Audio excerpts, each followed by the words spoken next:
जय हिंद। वंदे मातरम। आज हम जो प्रश्नावली करने वाले हैं, प्रश्नावली बहुत सरल है। हमारे 4.4 सरल समीकरण। क्या पाठ? सरल समीकरण। पहला ही सवाल है। आप देखोगे पहले ही सवाल के अंतर्गत तो उन्होंने दे दिया स्थिति। निम्नलिखित स्थितियों के लिए समीकरण बनाइए और उन्हें हल करके अज्ञात संख्या ज्ञात कीजिए। पहला सवाल देखिए, सवाल अच्छे से। एक संख्या के 8 गुने गुने में 4 जोड़िए तो आपको 60 प्राप्त होता है। एक संख्या, तो जब भी इस तरीके के प्रॉब्लम हम रहते हैं, आप माना कि संख्या x है। क्या मानोगे आप? संख्या x। देखिए, ये पहला सवाल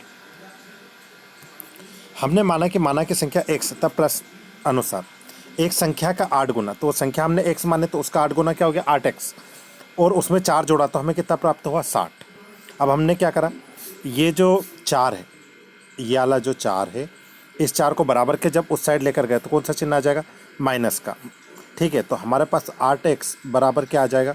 60 माइनस 4 मतलब 56। इंटू की चीज़ कहाँ जाएगी? अपॉन में। ये देखिए, इससे इसको काटेंगे तो कितना आ जाएगा? 57 56 मतलब x का मान, अथवा संख्या कौन सी रहेगी? 7। ठीक है, इसी का सेकंड सवाल देखिए। एक संख्या, सेकंड बी वाले की बात कर रहा हूँ। किसकी बात कर रहा हूँ? बी वाले की। एक संख्या को एक संख्या का 1/5 घटा 4 संख्या 3 देता है। एक संख्या का 1/5 घटा 4 संख्या 3 देता है। तो चलो आइए, ये देखिए,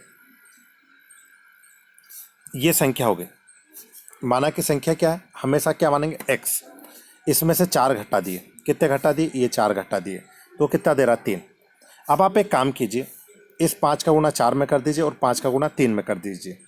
ठीक है, एक तरीका तो ये भी हो सकता है, या फिर दूसरा तरीका आप चाहो तो देखिए, ये 4 है, इस 4 को बराबर के उस साइड लेकर जाओगे तो कौन सा चिन्ह आ जाएगा? प्लस का। तो 4 और 3 कितने हो जाएंगे? 7। कितने हो गए? 7। अब एक काम कीजिए, 7 में 5 का गुणा कर दीजिए तो कितना आ जाएगा? 35। तो एक से का मान आ गया। संख्या कितने हो गए अपने? 35। इन सवालों को बार बार पढ़ना चाहिए, उसके बाद ही समझ में आता है। चलो तीसरा सवाल। यदि, सवाल क्या है? यदि मैं किसी संख्या का का 3/4 लेकर उसमें यदि 3 जोड़ दूं, कितना जोड़ दूं? 3, तो मुझे 21 प्राप्त होता है। कितना प्राप्त होता है? 21। ठीक है, तो ये मैंने संख्या का माना कि संख्या x है, उसका 3/4 लिया, उसमें 3 जोड़ दूं तो मुझे कितना? 21। अब मैं काम करता हूँ, 3 का इस ये जो 3 है, इस 3 को बराबर के इस साइड लेकर जाता हूँ तो मेरे पास क्या आएगा? देखो, 3x बटे में 4 बराबर 21 माइनस 3। 21 में से 3 घटाएंगे तो यहाँ हमारे पास कितना बच जाएगा? 18। 18 में 4 का गुणा कर दो तो 18 चौक 72, और 3 से भाग दे देंगे तो हमारा फाइनल उत्तर आ जाएगा। ठीक है, ये 72 में 3 से भाग देंगे तो 24। ये 3 से डिवाइड करा है। चलो आइए चौथा सवाल। अच्छा, इन सवालों के करने का एक तरीका है। सबसे पहले इन्हें 2-3 बार पढ़िए। आप जितनी बार पढ़ोगे उसके बाद ही आपको समझ में आएगा। जब मैंने एक संख्या के दुगने में से 11 को घटाया, मतलब जो संख्या है उसके दुगने में से कितने को घटाया? 11, तो मुझे परिणाम में कितना प्राप्त हुआ? 15। कितना प्राप्त हुआ? 15। चलो आइए देखिए, माना कि जो संख्या वो क्या हो गई अपने? x। क्या हो गई संख्या? x। अब इस संख्या का दुगना, इसमें से 11 को घटाया, जो सवाल में दिया था, 11 को घटाएगा तो हमें कितना प्राप्त हुआ? 15। आ गई बात समझ में? इस 11 को बराबर के उस साइड लेकर जाएंगे तो कौन सा चिन्ह आ जाएगा? प्लस। 11 और 15 कितने हो जाएंगे? 26।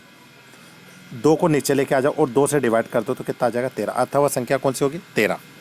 अब आप मुझे एक बात बताइए कि आपको समझ में आ जाना चाहिए, जब भी बराबर के इस साइड लेकर जाते हैं चिन्ह, बराबर के साइड, तो चिन्ह चेंज हो जाता है।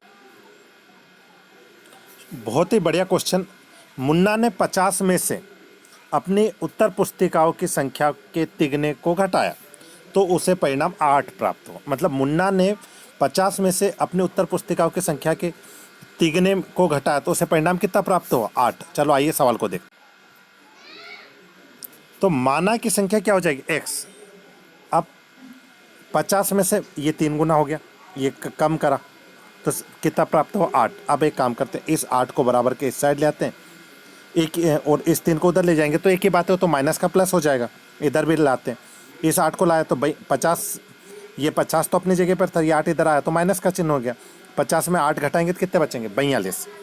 3 और इंटू की चीज़ अपॉन 3 से इसे डिवाइड कर दो तो संख्या कितनी आ जाएगी 14। तो फाइनल उत्तर क्या रहेगा अपना 14। क्या रहेगा फाइनल उत्तर ये 14। ठीक है।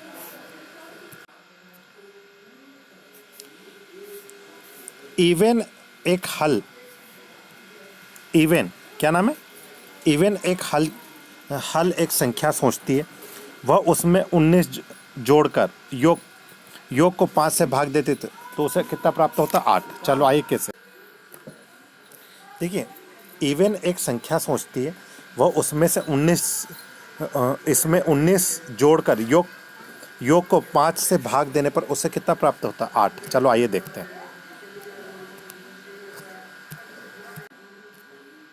देखिए, माना कि संख्या x है, क्या है x, प्रश्न अनुसार। अब हम क्या करेंगे, x प्लस 19, उसने कहा था ना कि वह संख्या सोचती इवन, तो संख्या उसने सोची x है।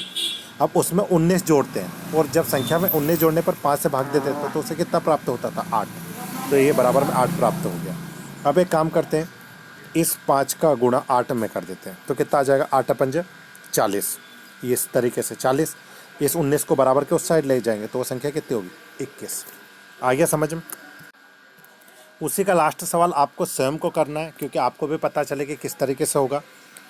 अध्यापिका बताती है कि उसकी कक्षा में एक विद्यार्थी द्वारा प्राप्त किए गए न्यूनतम अंक के दुगना जमा 7 है। प्राप्त किए गए अधिकतम अंक 87 है, तो प्राप्त किए गए न्यूनतम अंक क्या होंगे। देखो, मैं दोबारा फिर से कह रहा हूँ, जब भी ऐसे सवाल आप सर्वप्रथम उस सवाल को 3 बार पढ़ें। कितनी बार पढ़ें 3 बार, ऑटोमेटिक आपको समझ में आ जाएगा। चलो देखो, माना की संख्या क्या है x, माना की संख्या क्या है x, प्रश्न अनुसार 2x प्लस 7 बराबर 87। ये 7 बराबर, ये जो 7 है इसको बराबर के इस साइड लेकर जाएंगे तो चिन्ह कौन सा आ जाएगा, ये प्लस था तो माइनस हो गया। 87 में से आप 7 घटा दो तो कितना बचेगा 80। अब 2 से डिवाइड कर दो तो कितना आ जाएगा 40। चलो सेकंड सवाल पे आते हैं वापस से। किसी समद्विबाहु त्रिभुज के आधार का कोण बराबर होते हैं, शीर्ष 40 है, तो इस त्रिभुज के आधार का कोण क्या होगा। बस एक सेकंड बस। माना कि त्रिभुज का न्यूनतम कोण x है और शीर्ष कोण कितना है 40, और हम जानते हैं कि त्रिभुज के तीनों कोणों का योग होता है 180। तो पहला कोण, दूसरा कोण और ये 40, x और x को जोड़ेंगे तो 2x, इस 40 को बराबर के लिए उस साइड लेकर जाएंगे तो 140। अब 140 में 2 से भाग दे देंगे तो हमारे पास कितना आ जाएगा 70। कितना आ जाएगा ये 70। ठीक है, बाकी के सवाल हम अगले उसमें करेंगे, बाकी के सवाल अगले वीडियो में करेंगे। आज के लिए इतना ही। जय हिंद। और आप कोशिश कीजिएगा कि ये सवाल यदि आपसे हो।